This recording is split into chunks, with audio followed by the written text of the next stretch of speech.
Welcome to the Deep Dive. Great to be here. Today, we're plunging into a movie that takes a concept so wild, you kind of wonder how they even got it made. Stranger Than Fiction. Absolutely. Yeah, it's a fascinating one. We've pulled together info from, Sony Pictures, Rotten Tomatoes, the usual suspects, Right. to really explore this film. It's like totally unique premise, the cast, how it landed with critics, and interestingly with audiences too. Loads of audience ratings on this one. And our mission, really, is to unpack that core idea, this guy finding out he's a character in a book, and see why it clicked for so many, but maybe left some critics wanting a bit more, based on what we found. Okay, let's dive in. Let's do it. All right, so setting the scene. Stranger Than Fiction came out 2006. It focuses on Harold Crick.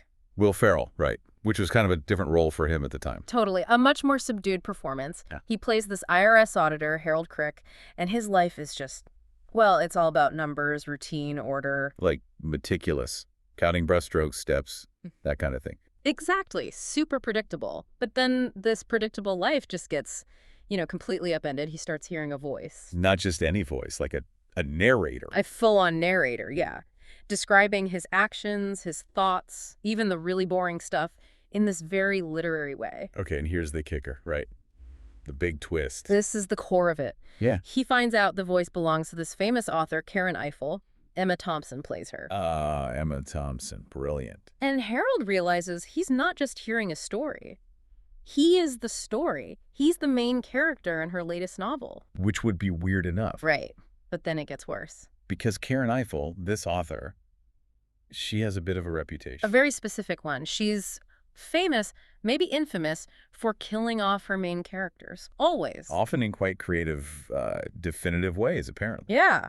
So suddenly, Harold's not just having a weird existential moment. He's facing, his own plotted demise. His life is literally on the line, written by someone else. Exactly. So his whole mission becomes find Karen Eiffel and convince her, somehow, not to kill him.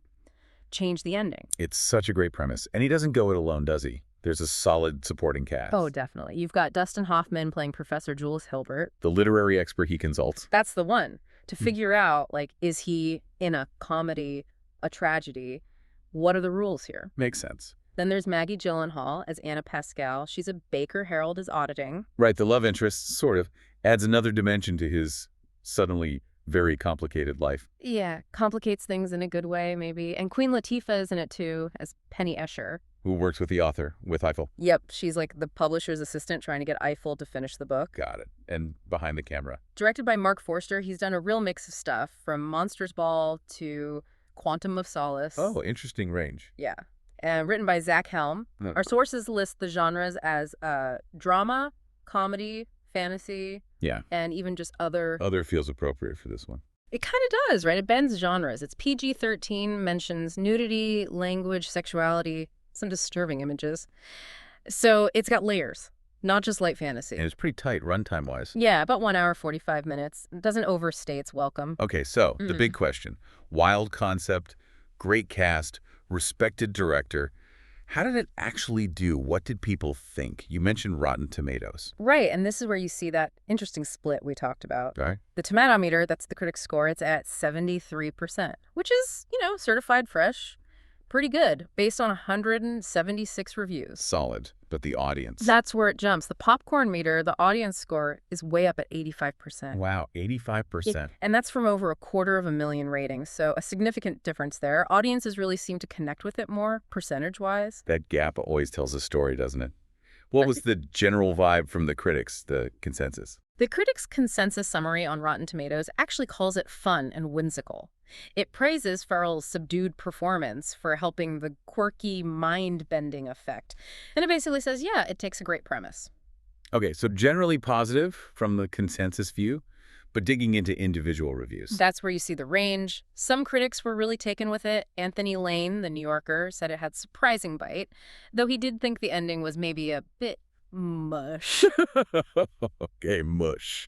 Michael Compton really liked the script and direction, calling it a strong script, superb direction, top-notch cast. Kayleen Aftab gave it 4 out of 5, felt it had that manic spirit of Preston Sturges. High praise. Sturges is like classic screwball comedy. Exactly. Packed with laughs, brilliant performances, singled out Emma Thompson. So definite fans among the critics, but Yeah. there's always a but. Always a but. Others felt it didn't quite live up to that great premise. Deborah Ross wrote something like, not enough wit or style or verve, felt it didn't really run with it or go anywhere interesting enough. Hmm. So potential not fully realized, in her view. Seems like it. And Brian Tellerica kind of echoed that, saying it never rises above its eye-catching premise, calling it a great idea with absolutely nowhere to go. Ouch. That's pretty harsh. It's fascinating how the same film gets reactions like surprising bite and nowhere to go. It really is. It might boil down to what you expect or want from that premise. Do you want pure zany comedy or something else? Maybe. Was there anyone who sort of bridged that gap? Sean Axmaker had a really interesting take. He saw a touch of Charlie Kaufman absurdity in it. Okay, like being John Malkovich or adaptation meta stuff? Right. But he felt Stranger Than Fiction was warmer and less caustic than Kaufman's work. He thought it used the fantasy to explore human emotions and the nature of storytelling. So seeing it maybe less as a pure comedy is more as like a philosophical fable almost? Yeah, something like that. Using the high concept to get at something deeper, perhaps. And that thoughtful, original quality, that seems to be what really resonated with the audience, looking at the reviews we have. Overwhelmingly, yeah. People love the originality. Ben L. just straight up calls it a great movie. Classic. Another viewer gave it 5 stars specifically for being original, non-formulaic, not just another recycled plot. That's something you hear a lot, the hunger for original stories. Definitely. Melissa M. called it a thinker movie, like seeing Farrell in that kind of role that makes you examine life, but still comically. Praised the highly imaginative story, the eclectic cast. It seems like the cast really worked for people too. Yeah, Diana H. loved it. Well written and directed, wonderful cast. She was actually surprised it didn't get universal acclaim from critics. And Gail S. summed it up nicely. Enjoyable, touching, dramatic, and funny. It's a lot of notes. It does. Though fairness, not everyone was totally won over in the audience either. We saw one review from Dave K. gave it 3 out of 5. Okay, middle of the road. Called it unpredictable, but rather predictable, which is an interesting contradiction. Unpredictable, but predictable. How does that work? Maybe the journey felt fresh, but the destination, because of the premise, felt kind of inevitable. Could be.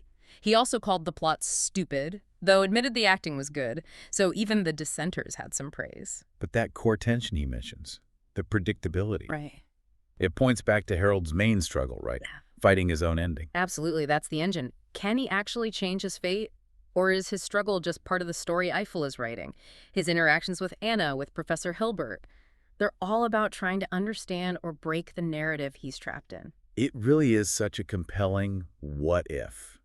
You know, listening to all this, it makes you think, if you suddenly started hearing your life narrated Yeah. by some author out there, how would that hit you? Right. Would it feel like destiny or like a prison? Does knowing you're in a story give you power? Yeah. Or just make you aware of the rails you're on? It really taps into ideas about free will storytelling. The stories we tell ourselves about our own lives, maybe. Yeah, exactly. So wrapping up this deep dive on Stranger Than Fiction, we've got this incredibly inventive plot, a man realizing he's a character whose author plans to kill him off. Brought to life by a really strong cast. Will Ferrell playing against type. Emma Thompson, Dustin Hoffman. And directed by Mark Forster. We saw how critics were generally positive but somewhat divided.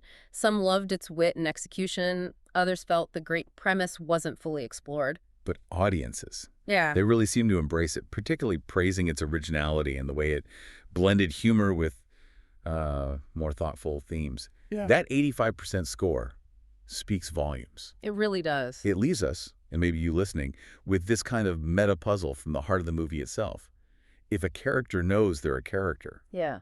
can they actually change their fate? Or is their very fight against that fate just part of the story all along, something being written? That's the question, isn't it? Makes you wonder about stories and endings.